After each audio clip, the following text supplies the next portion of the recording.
Astaghfirullah. Bismillahirrahmanirrahim. Assalamualaikum warahmatullahi wabarakatuh. Alhamdulillah wassalatu wassalamu ala rasulillah wa ala alihi wa sahbihi wa mawalah wa la hawla wa la quwata illa billahi wa ba'du. Alhamdulillah, segala puja dan puji hanya milik Allah subhanahu wa ta'ala. Salawat dan juga salam kita hadiahkan kepada Rasul kita Nabi besar Muhammad sallallahu alaihi wa ala alihi wasallam.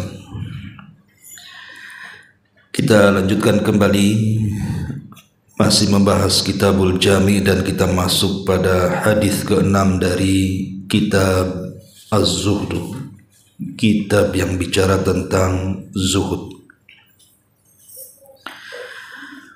An Sahl bin Sa'd radhiyallahu anhu qala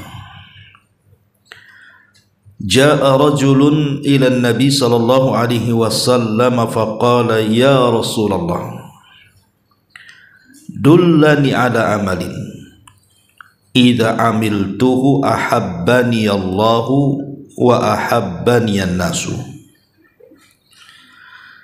Faqala an-nabiy sallallahu alaihi wasallam izhad fid dunya yuhibbukallahu wazhad fima 'indan nas yuhibbukan nas.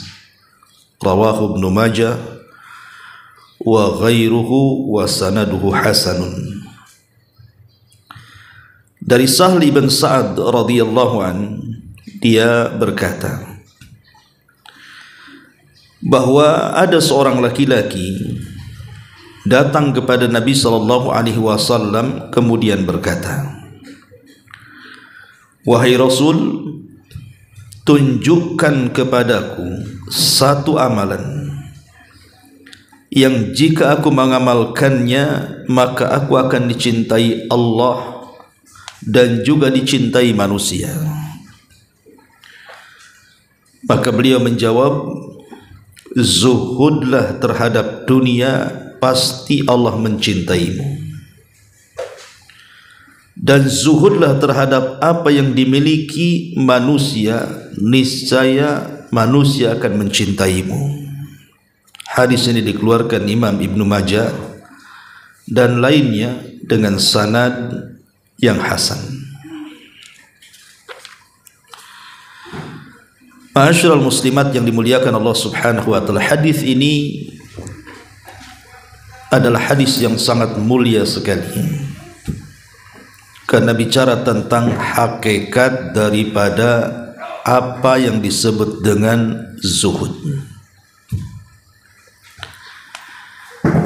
Ma'asyiral muslimat yang dimuliakan Allah subhanahu wa ta'ala, apa itu zuhud? Dalam perkara apa saja kita harus memiliki sifat zuhud, dan apa pengaruhnya bagi kehidupan kita dengan memiliki sifat zuhud ini? Ma'asyiral muslimat yang dimuliakan Allah subhanahu wa ta'ala, di dalam Al-Quran Allah subhanahu wa ta'ala tidak pernah menyebut kalimat zuhud kecuali dalam satu ayat. Jadi Al-Quran tidak pernah dalam Al-Quran itu menyebut kalimat zuhud kecuali dalam satu ayat. Ayat yang berbicara tentang kisah Nabi Yusuf, di mana Allah subhanahu wa ta'ala mengatakan wa syarawhu bisamanin bakhsin darahima ma'dudah wa kanu fihi minaz zahidin. Dan mereka menjual Nabi Yusuf dengan harga yang sangat murah, yaitu dengan beberapa dirham saja. Wa kanu fihi minaz zahidin, dan mereka merasa tidak tertarik kepada Nabi Yusuf. Jadi secara bahasa zuhud itu artinya at-taqallul, menyedikitkan, tidak tertarik dengan urusan apapun. Tetapi makna zuhud dalam Quran memang banyak. Makna zuhud maksudnya ayat-ayat yang bicara tentang makna zuhud itu banyak, tetapi kalimat zuhud cuma satu dalam Quran surah Yusuf ayat 20. Jadi zuhud itu artinya orang yang tidak memiliki dunia dan tidak tertarik dengan dunia. Di zaman Nabi sallallahu alaihi wasallam,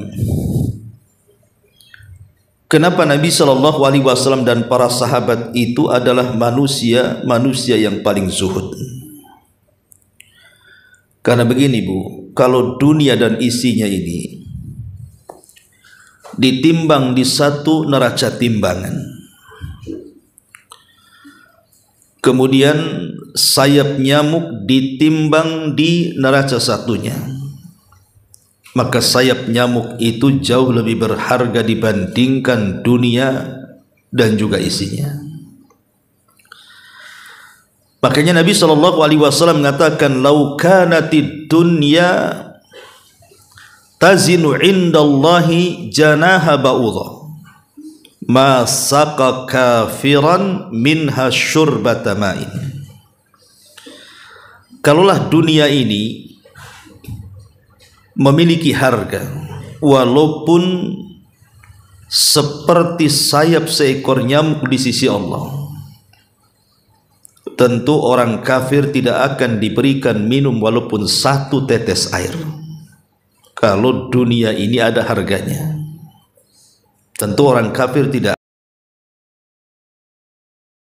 kesempatan untuk menikmatinya walaupun satu tetes air. Tapi rupanya di hadapan Allah itu dunia tidak ada harganya. Makanya orang kafir mereka makan dan minum sesuka mereka, karena gak ada harganya. Makanya Nabi SAW mengatakan, ad-dunya mal'una, dunia ini terlaknat, wa mal'unun ma fiha, dan terlaknat juga semua isi yang mengisi dunia. Karena dunia tidak ada harganya, makanya kenapa Allah Subhanahu wa ta'ala membiarkan orang-orang kafir itu semena-mena di dunia? Kenapa dunia tidak ada harganya? Ya, karena dunia itu Allah berikan kepada siapa yang Allah cintai, dan Allah juga berikan kepada siapa yang Allah tidak cintai.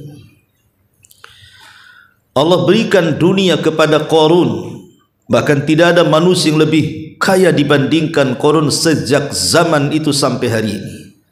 Tidak ada ceritanya manusia sekaya Qarun, sekaya-kayanya manusia hari ini.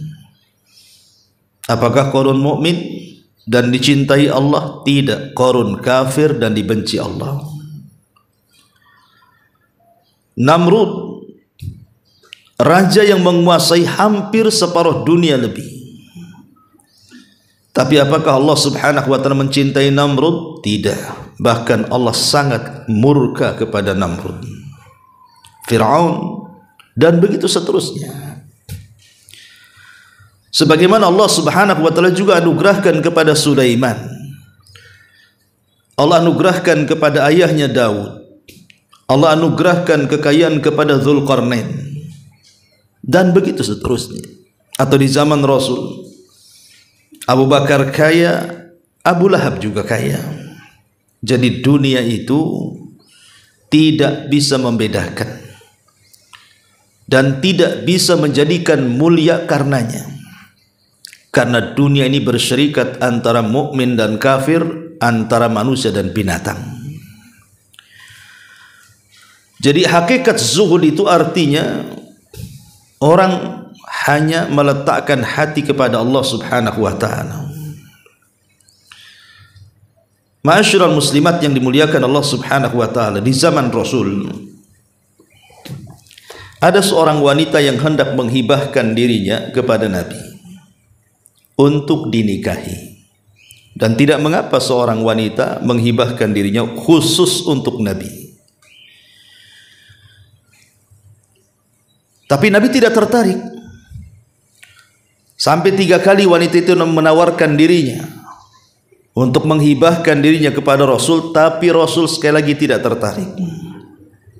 Sampai ada seorang Ansar mengatakan, "Ya Rasulullah, kalau engkau tidak tertarik dengan dia, nikahkan saja dia denganku." Kata Rasul, "Baik, kalau begitu pulanglah. Kira-kira kau punya harta yang bisa kau jadikan mahar, bawa kemari." Pulanglah dia. Rupanya tidak ada satu pun barang berharga di rumahnya.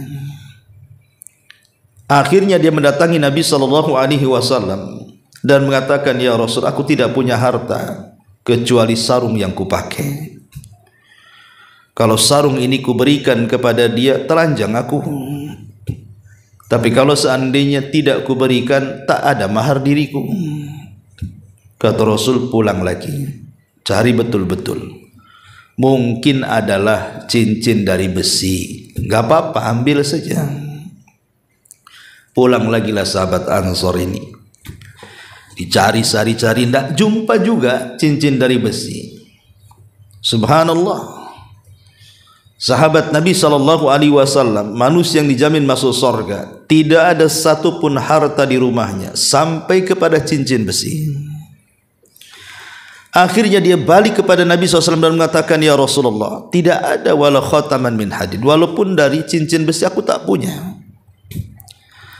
Kata Nabi SAW mengatakan, "Ya sudah begini, kam hafidta min kitabillah. Kalau begitu berapa ayat yang kau hafal?" Dia mengatakan, "Hafidtu surata kadza wa kadza, kadza wa kadza." Aku hafal surat ini, surat itu, surat ini dan surat itu. Maka Nabi SAW mengatakan, "Idzan uzawwijuka bima ma'aka minal Qur'an." Kalau begitu kunikahkan engkau dengan Quran yang kau miliki, Quran yang kau hafal dan kau pahami, dengan syarat kau ajarkan setelah menikah kepada istrimu. Inilah kondisi para sahabat Nabi SAW, tidak memiliki apapun di rumah mereka. Bahkan Nabi Musa SAW, ketika dia hijrah dari Mesir ke Madian, kemudian berjumpa dengan seorang laki-laki namanya Syuaib, dan dia tertarik untuk menikahi salah satu putrinya. Apa kata Syuaib? "Boleh, asal kau bekerja kepada aku 9 tahun atau 8 tahun. Kalau engkau bisa bekerja 8 tahun, kunikahkan kau dengan dia." Lihat maharnya Nabi Musa, bekerja 8 tahun. Padahal dia kalimur Rahman, kekasih Allah Subhanahu wa ta'ala. Jadi memang kehidupan Nabi dan para sahabat itu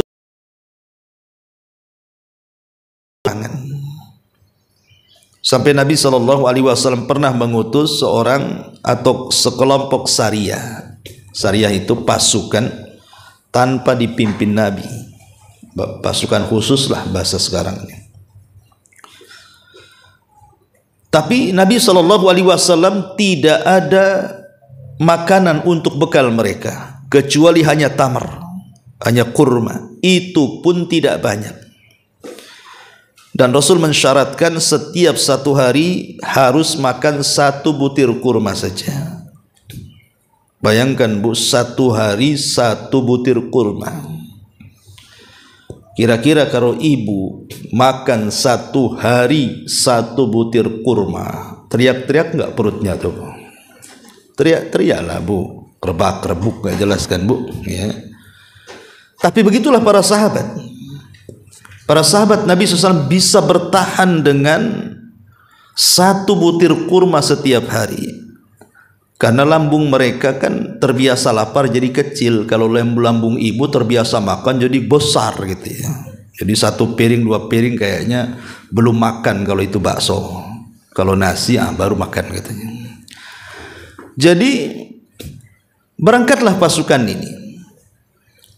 Ketika melewati sebuah desa, ada seorang sahabat namanya Nuaim radhiyallahu anhu.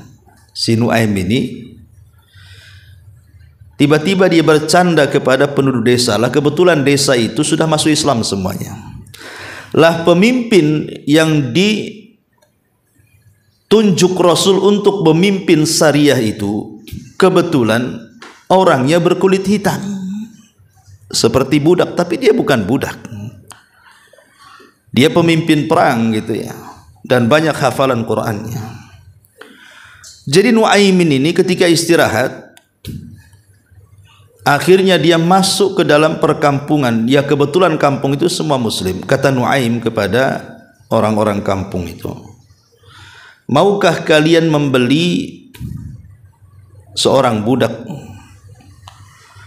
bukan dengan dirham ataupun dengan dinar, cukup kalian beri makan kami, kenyangkan perutku dan perut sahabat-sahabatku, nanti aku akan kasih budak untuk kalian.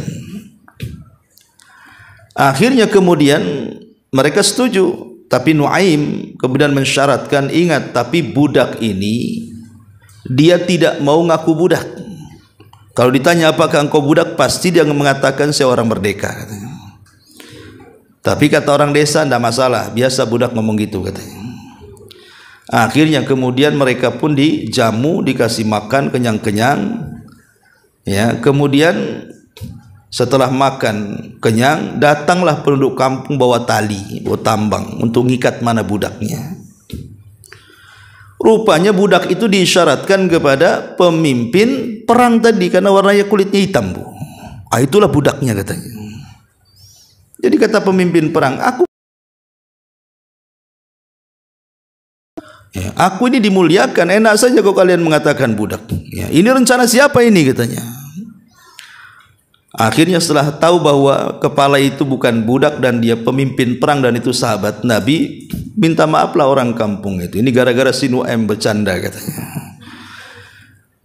Lihat bagaimana para sahabat Nabi SAW sampai berangkat jihad saja makanan mereka harus satu hari satu butir kurma. Coba bayangkan. Itulah kekuatan zuhud namanya, Bu ya. Kekuatan zuhud luar biasa. Ma'asyiral muslimat yang dimuliakan Allah Subhanahu wa taala. Para ulama berselisih pendapat, apa sih makna zuhud itu? Makna zuhud itu apa sebenarnya? Ada yang mengatakan seperti yang dikatakan oleh Al-Imam Ahmad ibn Hanbal rahimahullahu taala. Zuhud itu ada 3 jenis. Pertama, tarkul haram, meninggalkan yang haram. Yang kedua, tarkul fudul minal halal, meninggalkan berlebihan dalam perkara halal, dan itu zuhudnya orang-orang khusus. Dan yang ketiga, tarku ma yushghilu anillahi azza wajalla, meninggalkan hal-hal yang bisa menyibukkan kehidupannya dari menyembah Allah Subhanahu wa taala, dan itulah zuhud yang paling tinggi. Dia tinggalkan apapun yang bisa menyibukkan hubungan dia dengan Allah. Dan itu tingkatan yang tinggi. Makanya Imam Nawawi rahimahullahu ta'ala mengatakan, inna lillahi ibadan futana tarakud dunya wa khaful fitana nadharu fiha falamma alimu annaha laysat lihayyin watana ja'aluha lujatan wattakhadhu salihal a'mal fiha sufuna. Sesungguhnya Allah punya para hamba yang cerdas. Mereka menceraikan dunia dan takut pada fitnah. Mereka memperhatikan tempat tinggal bagi orang-orang yang hidup. Mereka menjadikan dunia sebagai samudra, dan mereka menjadikan amal salih di dalamnya sebagai bahtera-bahteranya. Mereka tahu, hamba-hamba yang cerdas ini, bahwa dunia bukan tempat tinggalnya, akhiratlah tempat tinggal kita. Dan kita sedang berjalan menuju Allah Subhanahu wa ta'ala. Jadi dunia adalah meninggalkan hal-hal yang tidak bermanfaat bagi kehidupannya untuk sesuatu yang bermanfaat untuk akhiratnya. Atau dengan kata lain, zuhud adalah qasrul amali anid dunya, pendek amal-amal angan-angannya terhadap dunia, kata Sufyan Ats-Tsauri. Jadi orang yang pendek angan-angannya, tidak terlampau melamun tinggi-tinggi, tidak mungkin dia terbang tinggi-tinggi pada tak punya sayap, itulah zuhud. Karena di antara manusia itu ada kalau sudah bercita-cita dunia itu wah setinggi langit, dan dia lupa bahwa dunia bukan tempat tinggal dia. Makanya kemudian sebagian ulama mengatakan zuhud itu istisgharud dunia, mengecilkan perkara dunia dan membesarkan akhirat. Atau dengan kata lain, zuhud itu menceraikan dunia. Bukan berarti kita tidak boleh mencari dunia. Mencarikan dunia itu maksudnya tidak meletakkan dunia dalam hati. Cukuplah dunia itu di tangan saja. Sehingga kalau seandainya dunia datang tidak terlalu bahagia, tapi kalau seandainya dunia pergi tidak melampaui kesedihannya. Ya sudahlah, semua datang dari Allah, kembali kepada Allah Subhanahu wa taala. Itulah zuhud. Lah zuhud itu ada beberapa gambaran. Pertama, zuhud dengan harta. Artinya dia tidak menghabiskan kehidupannya hanya untuk mengejar harta saja. Maka dia akan bagi itu, ada waktunya bekerja, ada waktunya ibadah. Ada waktunya sibuk mengejar dunia, ada waktunya sibuk mengejar akhirat. Itulah orang yang zuhud. Maka orang yang zuhud itu akan tenang hidupnya. Ketika dia sudah mendapatkan dunia, maka dia tinggal mencari pahala dan ibadahnya kepada Allah Azza wa Jalla.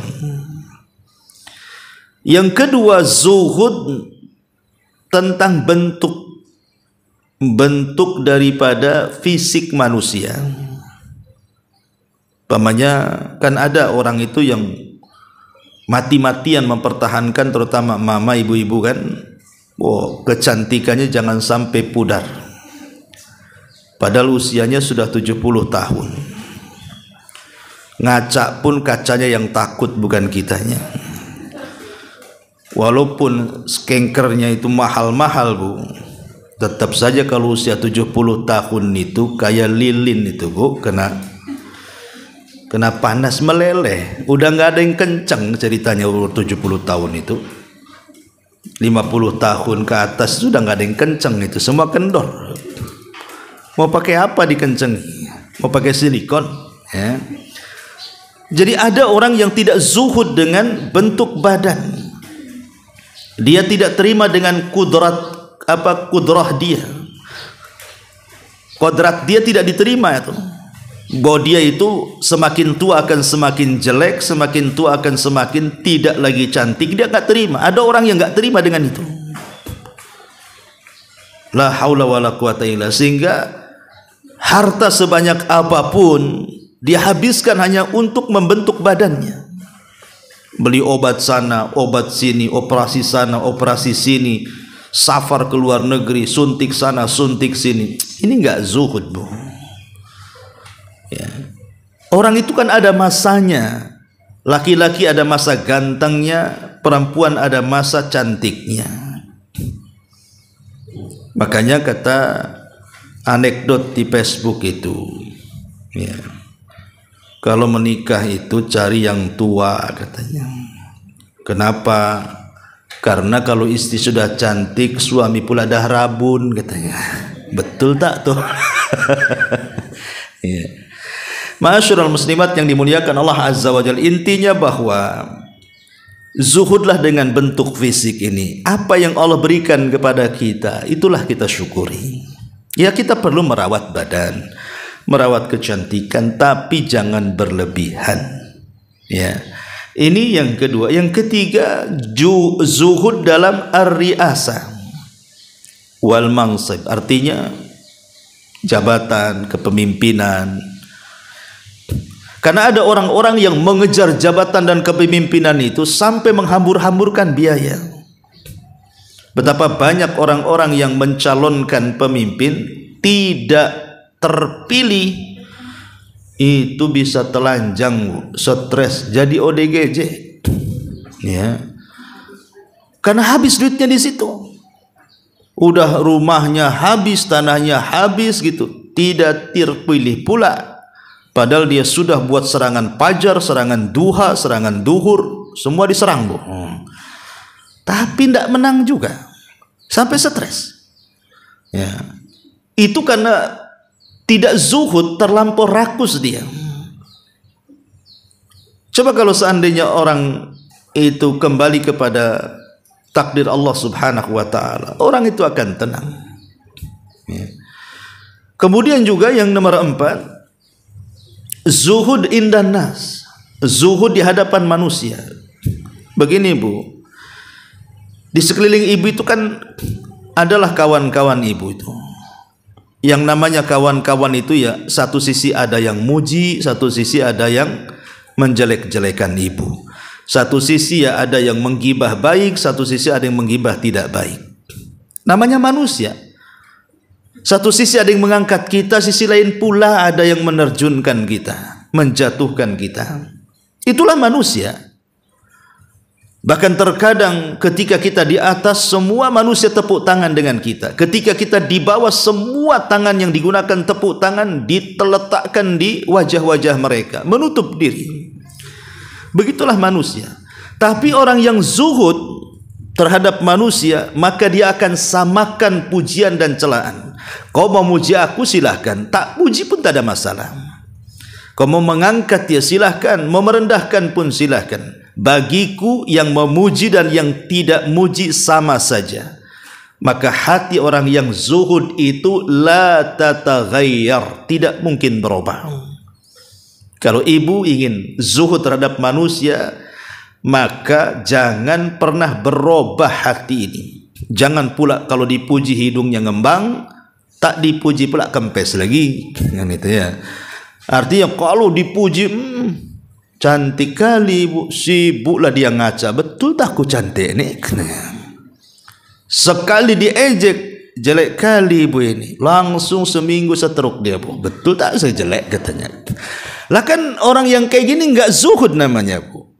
Biarkanlah orang bicara itu, biarkan anjing menggonggong, ibu jangan lari. Ya. Jadi intinya bahwa kalau orang bisa kemudian menenangkan hati dan menyamakan antara pujian dan celaan, berarti ibu sudah zuhud di hadapan manusia itu. Tapi kalau kepikiran, pujian kepikiran, celaan kepikiran, berarti perlu ditata lagi hatinya tuh. Ya.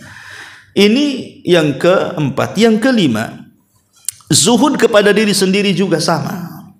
Seperti melawan hawa nafsu. Jangan semua keinginan yang ibu inginkan itu harus ada, harus kebeli, harus kebelanja, dan begitu seterusnya. Abdullah bin Umar radhiyallahu anhuma pernah menegur, atau Umar bin Khattab kurang lebih, ada seorang sahabat itu kalau punya uang selalu beli daging. Jadi dikatakan, apakah setiap yang kau kehendaki kau harus beli? Tahan hawa nafsumu. Ya. Karena terkadang gini bu, kalau kita menuruti apapun yang kita kehendaki, pengen ini langsung dibeli, pengen itu dibeli, langsung sekali pandang yang tidak ada niat beli akhirnya kebeli, itu kadang-kadang menyesal tuh. Contoh ibu ke pasar, sudah dicatat lah itu 10 bumbu tuh, masuk ke pasar bumbu tak dapat, yang lain pula dapat. Kadang-kadang ada orang yang kemudian mudah tertarik dengan urusan dunia, padahal sebenarnya yang dibeli itu tidak ada manfaatnya bagi dia. Saya itu ada murid saya satu itu, ketika masuk ke pasar dia bawa duit banyak. Ya, sebenarnya ingin jalan-jalan, ingin beli baju 1-2 setel gitu ya. Masuk pula ke counter handphone bu. Akhirnya ada di situ Apple, mahal harganya. Kata dia bilang sekitar 5 atau 6 juta gitu kan. Jadi terpikir, oh bagus juga nih saya kalau ndak beli Apple ini, mumpung ada duit katanya. Nanti kalau nggak ada duit ndak bisa beli juga. Dibeli bu. Setelah dibeli nyesel, naudzubillah dia bilang. nggak bisa apa-apa. Apalagi itu handphone harus ada pakai wifi, tidak bisa pakai kartu data katanya. Itu nyesel Bu, mau dijual lagi jadi murah, rugi, barusan beli dijual lagi murah kan. Lah kadang-kadang ada orang seperti itu ya, tidak semua yang kita mau itu harus tercapai itu namanya zuhud, menahan hawa nafsu itu Bu. Tahan hawa nafsu itu ya. Kemudian yang keenam, zuhud terhadap pakaian. Makanya ada istilah abdul dinar, abdul khamisah, hamba-hamba gamis dan hamba-hamba busana kan Bu. Hati-hati, ini yang saya ceramai ibu-ibu. Kalau bapak-bapak percuma cerita pakaian, karena bapak-bapak itu seminggu nggak ganti pun tidak masalah Bu ya, sampai penuh dengan daki gitu. Kalau ibu-ibu kan tidak, baju masak lain ya kan, baju ke pengajian lain, baju tidur lain, baju ke mall lain gitu ya. Beda, kadang satu hari itu biasanya 4 baju tuh. Makanya lemari ibu itu lebih banyak daripada lemari bapak. Bapak itu cuma pakai sorok saja, ibu pakai lemari 4 tuh biasanya. Karena terlampau banyak baju. Ya. Lah ini ada orang wanita-wanita tidak zuhud dengan busana, dengan pakaian. Apalagi di zaman sekarang masing-masing ibu pasti punya handphone. Paling tidak satu ibu 2-3 handphone tuh. Ya. Satunya iPhone, satunya kan itu Bu. Hari-hari yang ditengok itu kalau ndak Shopee, itu ya, nanti marketplace, itu yang ditengok terus itu saja, nggak bosan. Ya. Jadi inilah orang-orang kalau tidak zuhud, ya akhirnya terus saja dia yang dipikirkan busana saja. Walaupun sudah hijrah, kalau orang awam ialah. Tapi aneh yang sudah hijrah ini, maksudnya sudah mulai ngaji, sudah kenal sunnah kan gitu. Harusnya kan lebih sederhana hidupnya ya, tapi tidak juga. Rupanya sekarang malah banyak pakaian-pakaian syar'i itu jauh lebih mahal dibandingkan pakaian-pakaian orang-orang yang di luar sana. Dengan berbagai macam jenis bahannya, pernak-perniknya dan macam-macamnya. Nah ini ada orang-orang yang terbudakkan dengan pakaian, tidak zuhud dengan pakaian. Kemudian yang nomor 7, pasangan.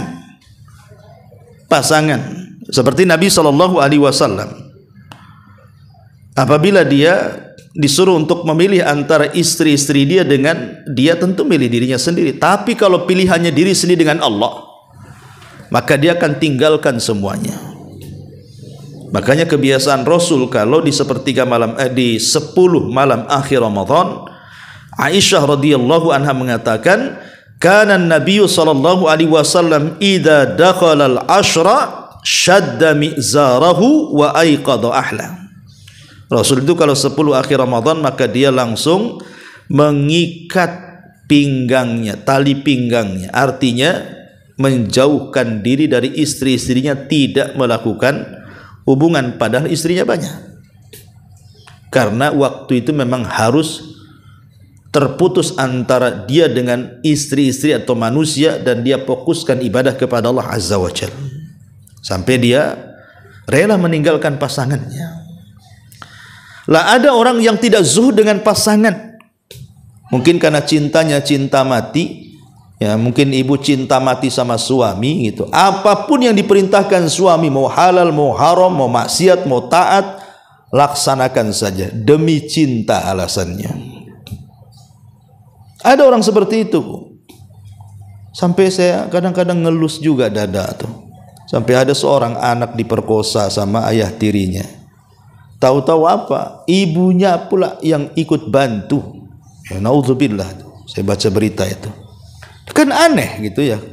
Kok bisa dia mengikuti pasangannya? Alasannya karena cinta. Cinta apa itu? Nah ini kadang-kadang orang tidak zuhud dengan pasangan, ya, atau tidak zuhud dengan kenikmatan-kenikmatan yang ada di luar sana. Entah dengan cara jalan-jalan menghabiskan uang. Karena ada orang yang sudah nabung banyak-banyak itu, bukan umroh, bukan haji gitu ya, atau bukan mengumrohkan orang, bukan datang ke fakir-fakir miskin, duduk bersama mereka, bersedekah kepada mereka, tidak. Jadi programnya setiap tahun itu Pokoknya saya harus jalan-jalan. Singapura sudah, berarti Australia. Australia sudah, Amerika. Ujung-ujungnya ke Barelang, Bu, karena nggak ada duitnya. Ya. Jadi ada orang yang menghabiskan uangnya hanya untuk berselancar di dunia saja, melihat pemandangan, melihat negara-negara, melihat daerah-daerah. Apa faedahnya? Manjat-manjat gunung dan begitu seterusnya. Pada di zaman Nabi SAW, Rasul itu yuhibbul masakin, suka dengan orang-orang miskin. Coba kalau seandainya orang-orang yang menghabiskan waktunya hanya untuk jalan ke sana kemari itu, mereka melihatlah negara-negara miskin seperti Afrika atau negara-negara yang lainnya, yang hidupnya kesulitan, banyak konflik, makan aja sulit dan begitu seterusnya, tentu mereka akan lebih bersyukur lagi. Jadi ada orang yang tidak zuhud yang seperti ini. Dan yang terakhir tentunya bicara tentang zuhud, yang paling tinggi adalah zuhud kepada selain Allah Subhanahu wa ta'ala. Seperti Ibrahim alaihi salam. Saat malaikat datang menemui Ibrahim saat dilempar ke dalam api, semua malaikat memandang Ibrahim dan akan menolongnya, termasuk Jibril, dan mengatakan, ya Ibrahim, tinggal kau minta, maka aku akan tolong. Tapi Ibrahim zuhud. Dia mengatakan, amma ilaika fala wa amma ilallahi fabala. Kalau harus aku meminta pertolonganmu kepadamu wahai Jibril, tidak. Tapi kalau aku harus meminta pertolongan kepada Allah, ya. Begitulah zuhud kepada selain Allah.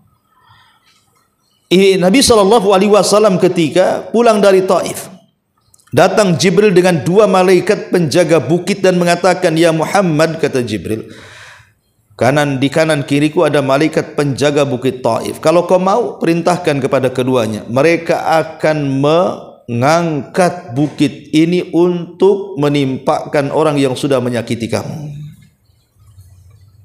Kalau posisi Rasul di posisi ibu, tentu langsung diperintahkan kan. Ambillah bukit itu, cepat benturkan sana. Kurang ajar mereka. Tapi Rasul zuhud, tidak mau. Nabi SAW hanya mengatakan, Allahumma hdi bi qaumin fa innahum la ya'lamun. Ya Allah, jangan, mereka kaum yang tidak tahu, berikan hidayah saja. Itulah zuhud. Ya. Inilah gambaran-gambaran yang harus kita zuhud di dalamnya. Ma'asyiral muslimat yang dimuliakan Allah Subhanahu wa ta'ala. Adapun kalau kita cerita zuhud dalam Quran, maka Allah Subhanahu wa ta'ala di banyak ayatnya menyebutkan tentang makna daripada zuhud. Contoh, ya, di mana Allah Subhanahu wa ta'ala berfirman di dalam surah Al-Hadid ayat 20. Allah Subhanahu wa ta'ala mengatakan, i'lamu annamal hayatud dunya la'ibun wa lahwun wa zinatun wa tafakhurun bainakum wa takathurun fil amwali wal aulad. Ketahuilah bahwa sesungguhnya kehidupan dunia ini hanyalah permainan. Dunia ini hanya permainan saja. Dan sesuatu yang melalaikan dengan Allah. Permainan apapun, ibu datang ke tetangga, ya, daripada suntuk di rumah ngobrol, main-main, habis waktu untuk ngobrol. Ya, kalau tidak ada gibahnya, rupanya dari start ngobrol sampai pulang gibah terus, banyak dosa tuh. Apalagi direncanakan lagi gibahnya tuh, temanya ditulis dari rumah. Ya, jadi ada orang yang hidupnya hanya main-main, menghabiskan waktu begitu saja. Nonton nobar gitu ya. Kalau bapak-bapak ya sepak bola, kalau ibu nobarnya drama Korea. Nah ini apa aja, main-main dunia ini. Ya. Kemudian juga melalaikan, bukan hanya main-main, permainan di dunia ini semua melalaikan. Makanya Nabi Sulaiman sampai disembelih kudanya, Bu, gara-gara kudanya melalaikan dia melaksanakan sholat sore. Semua para nabi diperintahkan sholat, termasuk Sulaiman. Karena asik dia memandangi kudanya, meraba kudanya, mengelus kudanya, lupa dia sholat sampai terbenam matahari. Besoknya disembelih semua kudanya, gara-gara kuda inilah terlalaikan diriku. Itu Nabi Sulaiman. Kalau kita mana ada tahu handphone ini melalaikan, tetap juga besoknya main handphone lagi kan Bu ya. Itulah permainan dunia. Kemudian watafakhurum bainakum, bahkan dunia ini bukan hanya sekedar melalaikan, wazinatun watafakhurum bainakum, dunia ini hanya sekedar perhiasan. Yang namanya perhiasan itu Bu, itu kan casing saja. Kadang-kadang ada orang miskin supaya tak nampak kalilah miskinnya, kemudian menipu, selfie di depan mobil orang, padahal bukan mobilnya tuh. Dikirim ke kawannya, aku punya mobil, padahal mobil tetangganya. Berhenti di rumah bagus orang, selfie di situ kan gitu. Kan ada kayak gitu tuh. Ya. Wa tafakhurum bainakum, berbangga-bangga saja, kesombongan. Dunia ini tempat sombong saja. Sombong dengan hartanya, sombong dengan kendaraannya, sombong dengan uangnya, sombong dengan kecantikannya, dan begitu seterusnya. Wa takatsur fil amwali wal aulad, dan dunia ini hanya untuk memperbanyak harta dan juga keturunan. Kemudian Allah Subhanahu wa taala mempermisalkan, kamatsali ghaitsin a'jabal kuffar nabatu thumma yahiju fatarahu musfarran thumma yakunu khitaman wa fil akhirati adzabun syadidun wa maghfiratun minallahi wa ridwan wa mal hayatud dunya illa mata'ul ghurur. Maka Allah mengatakan, permisalan dunia ini seperti hujan yang tanam-tanamannya mengagumkan para petaninya. Ada tanah, datang hujan, tumbuh padi, tumbuh-tumbuhan, sampai akhirnya berbuah, berbiji, mengagumkanlah para petaninya tuh. Kemudian tanaman itu menjadi kering dan kamu lihat warna kuning, kemudian menjadi hancur, dan di akhirat nanti ada azab yang sangat keras. Jadi dunia ini ada masanya, ada waktunya. Seperti yang saya contohkan tadi, mungkin ibu di masa remaja gitu ya, dewasa mungkin ya paling cantik satu komplek lah kan itu. Tapi sekarang usia sudah lanjut, dah banyak pula anak-anak yang jauh lebih cantik dibandingkan ibu. Udah makin tua makin keriput, jadilah di anak-anak pandangan sudah mulai rabun, mata pula tak melihat, telinga pula ada budak, dan begitu seterusnya. Ada masanya dunia itu. Orang tidak mungkin kaya terus, tidak mungkin miskin terus. Orang tidak mungkin sedih terus, tidak mungkin bahagia terus. Orang tidak mungkin menang terus dalam kezaliman, Allah tidak mungkin membiarkan terus. Artinya kan ada masa-masanya. Itulah dunia kata Allah. Tilkal ayyam nudawiluha bainan nas. Namanya hari itu kan diputar-putarkan oleh Allah. Itulah dunia. Ma'asyiral muslimat yang dimuliakan Allah Azza wa Jalla. Ini contoh ayat saja. Adapun hadis Nabi sallallahu alaihi wasallam mengatakan, qad aflaha man aslam wa ruziqa kafafan wa qanna'ahu Allahu bima ata. Sungguh sangat beruntung seseorang yang masuk Islam kemudian mendapatkan rizki yang secukupnya, dan Allah menganugerahkan kepadanya sifat qanaah, merasa cukup dan puas dengan rizki yang Allah berikan kepadanya. Begini Bu, ulama membagi tentang zuhud ini. Ada yang mengatakan bahwa zuhud ini, kata sebagian para ulama, di antaranya Al-Imam Ghazali rahimahullahu ta'ala. Jadi Imam Ghazali rahimahullahu ta'ala ketika membagi zuhud itu, dia mengatakan ada 3 perkara. Pertama, hendaklah seorang hamba itu harus lebih yakin terhadap apa yang ada di sisi Allah. Awthaq ma indallah, punya keyakinan terhadap apa yang ada di sisi Allah daripada keyakinan apa yang ada pada tangannya. Jadi ibu harus yakin bahwa yang di sisi Allah itu lebih luas, lebih banyak dibandingkan yang kita pegang hari ini.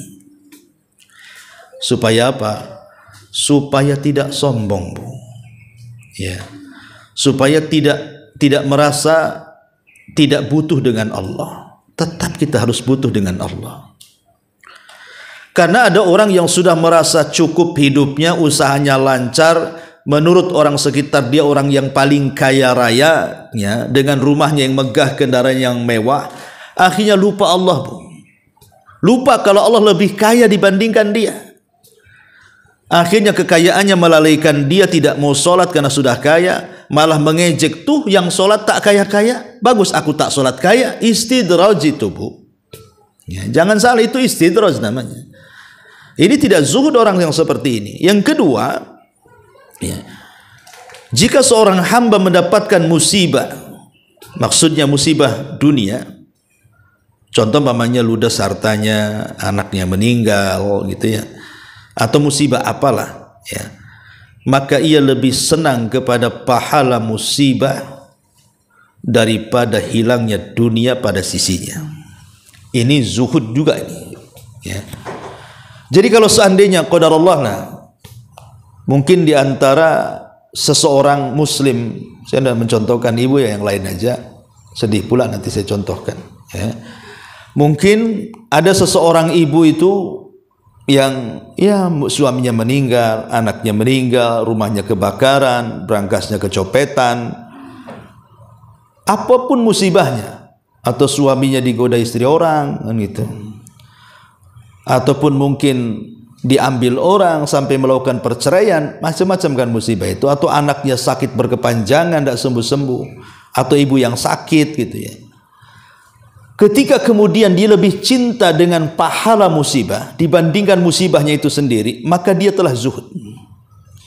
Itulah yang diajarkan Nabi SAW kepada Ummu Salamah radhiyallahu anha saat Ummu Salamah ditinggal orang yang paling dicintainya, Abu Salamah. Apa kata Rasul? Quli ya Ummu Salamah, katakan wa Ummu Salamah, Allahumma hjurni fi musibati. Ya Allah, berikan pahala akan musibah yang menimpaku. Karena terkadang ketika Allah memberikan musibah itu kan sesuai kadar keimanan ibu ya kan. Kalau ibu tinggi imannya pasti musibahnya besar, Bu. Kalau ibu ya imannya cemen ya musibahnya juga kecil. Tapi kalau besar musibahnya, itu besar musibahnya. Kalau besar imannya, besar musibahnya. Makanya terkadang ada seseorang itu diuji dengan ujian yang menurut orang lain itu nggak masuk di akal ujiannya. Tapi orang ini, tetapi jadikan musibah ini sebagai kelezatan yang harus kita miliki ketika kita melihat sisi pahala bukan sisi musibah. Ini yang kedua. Yang ketiga, pujian dan celaan dari orang tidak berpengaruh bagi orang-orang yang zuhud. Tadi sudah saya jelaskan bahwa hati-hati yang zuhud itu adalah hati-hati yang tidak berubah, baik dipuji ataupun dicela. Ya. Bahkan sebagian ulama yang lain mengatakan bahwa zuhud itu adalah seseorang yang tidak terpengaruh oleh keberadaan harta dan ketidakadaan harta. Biasa-biasa saja, mau kaya ya tidak terlalu senang. Itulah yang kemudian Allah katakan likaila ta'sau ala ma fatakum wala tafrahu bima atakum, agar kalian tidak putus asa atas harta yang luput dan tidak berbangga dengan harta yang Allah berikan. Karena ada orang yang ketika diberikan harta bangga dia dan dia kira Allah sedang memuliakan dia. Ketika dia bangkrut, stresnya bukan main, seolah-olah Allah sedang menghinakan dia. Saya kenal seseorang itu, Bu, Masya Allah. Ya, mudah-mudahan Allah berikan hidayah. Itu kalau bisnisnya lagi lancar jaya, Bu. Lancar jaya, ya lancar kayak air gitu ya. Itu sudah tidak peduli, Bu. Tidak dihormati, saya aja nggak dihormati, Bu. Jadi banyak orang-orang yang nggak dihormati dia, mau ustadz mau nggak peduli dia. Bahkan ustadz diatur-atur dia tuh. Tapi kalau usahanya lagi terjun, waduh, dia mengemis-ngemis, tolonglah ustadz, datanglah, doakan kami katanya kan. Coba bayangkan ketika susah, mintalah didoakan. Ketika dia sudah bisnisnya di atas, mana kalimat itu? Nah, kadang-kadang ada orang yang terpengaruh dengan keberadaan harta dan ketidakadaan harta, tapi orang yang zuhud tidak akan terpengaruh. Ya. Kemudian juga tadi tidak terpengaruh dengan pujian dan hinaan, termasuk juga terhibur dan senang dengan ketaatan. Jadi kalau orang lebih ketika sholat dia lezat, ya, ketika dia berzikir dia merasa kelezatan saat zikir, saat baca Quran. Itu di antara alamah orang ini memiliki zuhud kepada Allah Subhanahu wa taala. Lah di sini Nabi SAW mengatakan izhad. Izhad artinya zuhudlah. Fima imdan nas. Izhad izhad fid dunya yuhibbukallah. Zuhudlah di dunia. Artinya kalau kita ini menghindar dari dunia, bukan berarti tidak boleh kaya, tapi jangan sampai melalaikan. Karena dulu ada seorang ulama besar namanya Abdullah ibnu Mubarak. Abdullah ibn Mubarak ini, Bu, dia orang kaya. Siapa yang tidak kenal Abdullah ibn Mubarak? Dia kekayaannya itu sepertiga negara Irak tuh, Bu. Itu kayanya itu di zaman itu. Abdullah ibn Mubarak rahimahullahu taala. Ya. Jadi ada seorang ulama namanya Fudail ibn Iyad. Fudail ibn Iyad itu ulama dunia, itu yang gaji Ibnu Mubarak. Jadi 500 ulama di zamannya itu digaji sama Ibnu Mubarak tuh, ulama-ulama tuh. Dia ulama juga tapi menggaji para ulama. Jadi satu hari Fudail bin Iyad ini mengatakan kepada Abdullah ibn Mubarak ini, anta ta'muruna bizuhli wat takalluli. Engkau ini memerintahkan kami untuk zuhud, wahai imam. Sederhana dalam harta, hidup yang sepadan, tidak kurang tidak lebih, ya. Namun kami melihat engkau memiliki banyak harta. Engkau selalu menganjurkan zuhud, tapi engkau sendiri kaya, gitu maksudnya. Lihat jawaban Ibnu Mubarak kepada Fudail bin Iyad. Ya Aba Ali, innama af'al dhalasun wajhi wa aqram irdi wa asta'inu bihi ala ta'ati rabbi. Dia mengatakan, ya Aba Ali, innama af'alu dhalasun wajhi wa ukrimu irdi wa asta'inu bihi ala ta'ati rabbi. Hei Fudail, sungguh hidupku seperti ini. Kenapa aku kaya, katanya? Supaya aku bisa menjaga wajahku dari aib. Artinya jangan sampai aku jadi muka tembok yang minta-minta sana sini, Bu. Kan pengemis itu kan muka tembok kan, Bu, nggak punya malu kan. Orang kalau biasa ngemis itu nggak punya malu, Bu. Kadang-kadang sengaja dikasih mehong-mehong tuh ke wajahnya dikasih hitam-hitam, pakaian compang-camping kayak orang susah, itu nggak punya malu. Ya. Jadi supaya aku terhilang dari wajahku perasaan aib, meminta-minta. Juga aku bekerja untuk memuliakan kehormatanku, dan aku pun bekerja agar bisa membantu diriku untuk mentaati Rabbku.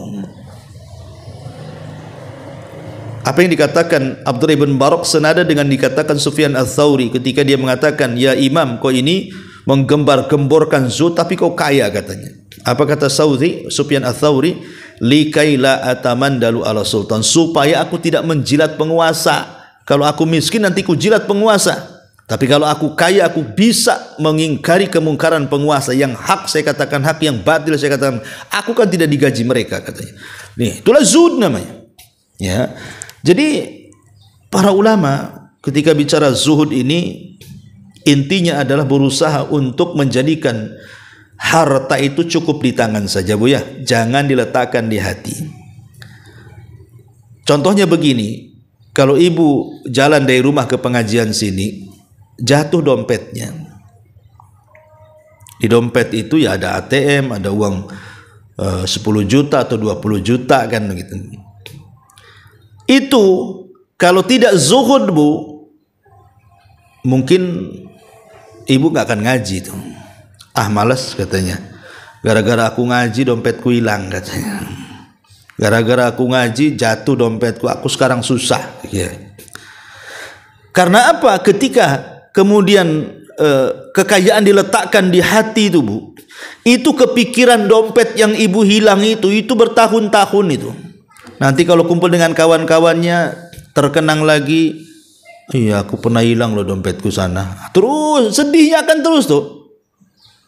Tapi kalau dijadikan harta itu di tangan, ya sudah qadarullah, sudah musibah ya, innalillahi wa inna ilaihi rajiun. Mudah-mudahan ada yang menemukan orang miskin sehingga uangnya bermanfaat mereka, kan husnudon, Bu. Ya, berhusnudon di situ. Mudah-mudahan jadi sedekah bagi orang yang menemukannya dan begitu seterusnya. Ya, intinya bahwa itulah yang dikatakan oleh Hasan Al-Basri, bahwa zuhud itu adalah meletakkan kekayaan di tangan, tidak meletakkan kekayaan di hati. Kemudian yang kedua, wazhad fima indan nas. Zuhudlah terhadap nas, maka manusia akan suka dengan kamu. Orang yang tidak suka mengeluh dengan manusia, pasti manusia akan suka. Aduh, was-was saya kalau datang dia itu. Kenapa nih? Wajahnya itu agak muram tuh kayaknya. Kayaknya mau pinjam-pinjam tuh kayaknya. Suka minjam, suka minta, suka ngeluh. Kita aja ketemu dia ada was-was, Bu. Ya. Darah kita yang normal jadi tinggi, Bu. Nengok dia tuh. Kolesterol naik. Datang pula si dia. Ada apa lagi dia? Pun susah nggak akan dia. Saya tahu si Ummu Anu itu Masya Allah susah-susah pun tak mau dia ngomong. Ya. Tapi ada muka-muka yang setiap ketemu itu mulai awal bicara sampai akhir bicara tuh ngeluh saja. Besok itu lagi ngeluh lagi, besok. Kayaknya tidak ada. Pindah perumahan lah, malas ketemu dia. Jadi ada orang-orang yang tidak pernah zuhud lah. Kalau kata Nabi, kalau ingin dicintai manusia, zuhud dengan manusia. Zuhud, tidak usah ngeluh sama manusia, tidak usah pinjam, tidak usah minta, tidak usah apa. Ya. Tawakal kepada Allah Subhanahu wa taala. Insyaallah wa ma min dabatin fil ar illa Allah rizquha. Bahwa setiap binatang yang melata itu sudah ada rizkinya di hadapan Allah Subhanahu wa taala. Yakin, kepercayaan tinggi kepada Allah, thiqatun ma Allah. Yakin dengan Allah, bekerja, tawakal, insyaallah Allah akan cari jalan keluarnya. Supaya dicintai manusia. Karena ada orang-orang miskin itu, Bu, karena tidak sukanya dia meminta-minta, disangkanya dia kaya. Padahal dia susah. Lah orang yang seperti inilah yang ibu harus bantu. Pemanya ada orang susah, tapi tidak pernah meminta-minta, tidak pernah pinjam, tidak. Ya, seolah-olah dia itu cukup. Padahal sebenarnya tidak cukup. Dan kita tahu bantu orang seperti ini. Itu punya izzah dan kehormatan. Ini datang itu mengeluh kepada kita, tidak usah dibantu, Bu. Supaya jadi pelajaran dia, supaya bekerja, cari uang sendiri, berusaha dan begitu seterusnya. Wallahu alam, ini diantara syarah daripada hadis ke-6 dari kitab Az-Zuhdu, kitab Zuhd. Taib sampai di sini, Bu. Silakan kalau ada yang bertanya.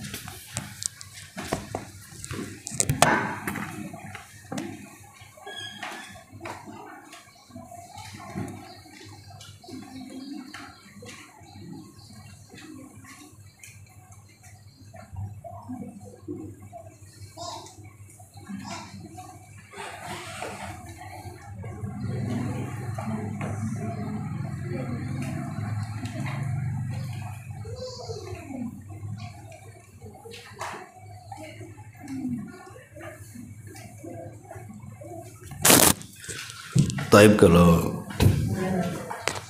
wah ada rupanya. Ya, waalaikumsalam. Seperti yang Ustaz sampaikan tadi, Ustaz, jika ada orang yang sering bertemu atau melalui WhatsApp itu Ustaz, sering sekali yaitu katanya pinjam uang, tapi dalam satu minggu tuh ada sekali dan pinjaman uang yang lama-lama itu tidak dikembalikan Ustaz. Tapi katanya pinjam terus dan kita nasihati, dikasih sekali, 2 kali, 3 kali, mungkin sudah ada 10 kali, udah sering kita nasihati, cuma tetap seperti itu, gimana Ustaz jadinya? Masih ada hubungan keluarga, jadi kalau nggak dikasih itu kayaknya kasihan gitu Ustaz. Ya, alhamdulillah, ya itu tergantung ibu. Artinya ibu kalau mau ngasih ya ngasih, nggak ada masalah, lillahi ta'ala, sambil berdoa supaya dia tahu diri. Tapi kalau seandainya ibu tidak kasih pun kan tidak ada masalah, karena ibu sudah bantu dia tapi kelakuannya seperti itu. Itu kan kita bantu karena mimbabi tabarru, ya, karena ingin berbuat baik. Tapi kalau ibu ingin memberikan pelajaran supaya dia lebih bisa berusaha, ya ibu nggak usah kasih, supaya jangan kebiasaan. Kenapa para pengemis di lampu merah itu mereka bertahan di situ, Bu, dan jadi sebuah pekerjaan? Karena dikasih. Coba kalau nggak dikasih, sepakat warga Batam tidak akan ngasih pengemis di jalan kalau nampak fisiknya itu umpamanya bisa bekerja, pasti kapok jadi pengemis itu. Tapi masalahnya kan banyak yang ngasih, ya sudahlah, enak gitu, daripada saya kerja bangunan, bagus saya genjreng-genjreng dapat uang di situ. Ya, jadi kalau memang ibu kasihan dengan dia, nggak apa-apa, bantu saja, insya Allah itu pahala kan gitu. Tapi kalau ibu ingin berikan semacam pelajaran kepada dia, nggak kasihan, nggak masalah juga kan, tidak ada hukum.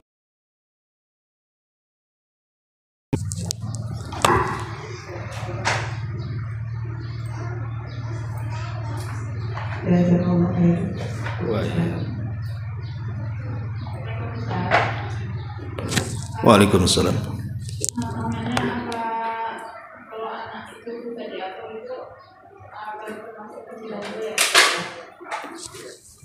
Anak nggak bisa diatur. Anak usia berapa, Bu? 12 tahun. Laki-laki. Kan belum balik gitu, Bu. Ya.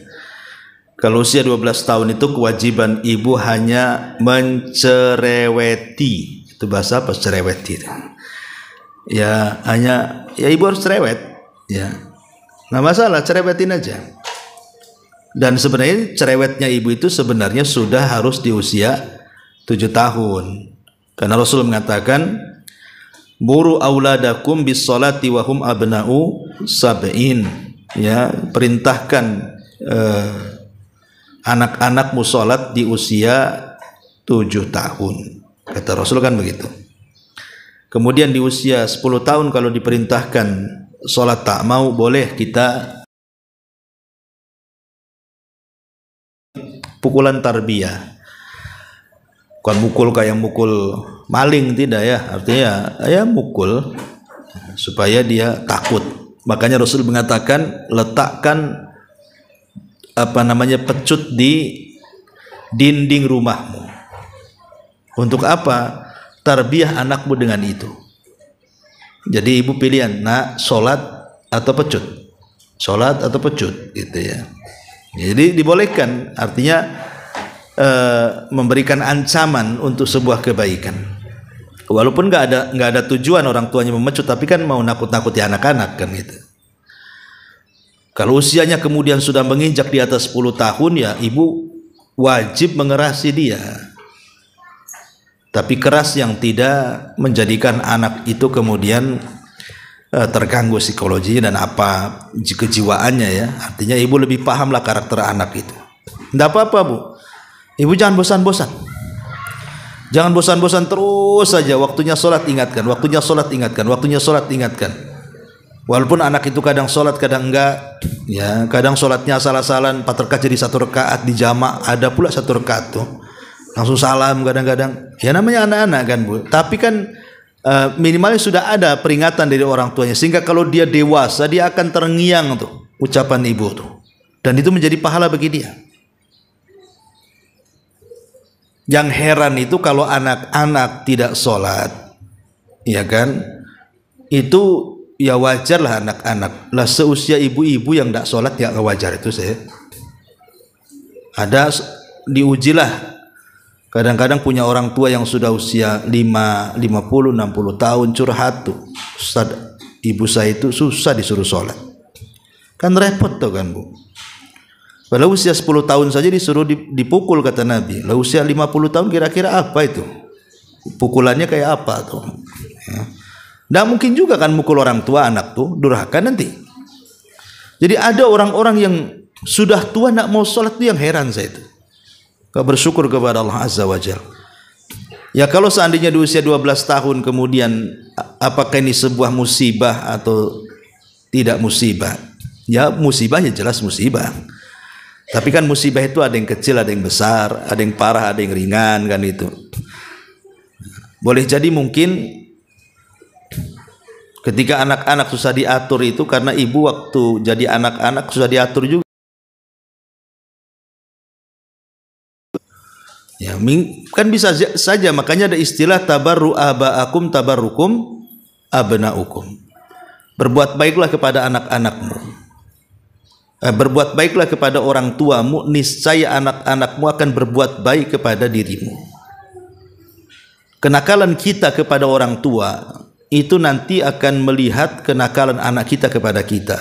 Ketika kita merasa tersiksa dengan nakalnya anak kita, begitulah orang tua tersiksa dengan nakalnya kita. Ya, tetapi kan kaidah seperti ini ya tidak semua ini umumnya. Tapi kan belum ada telat karena kan anak itu belum balik, Bu.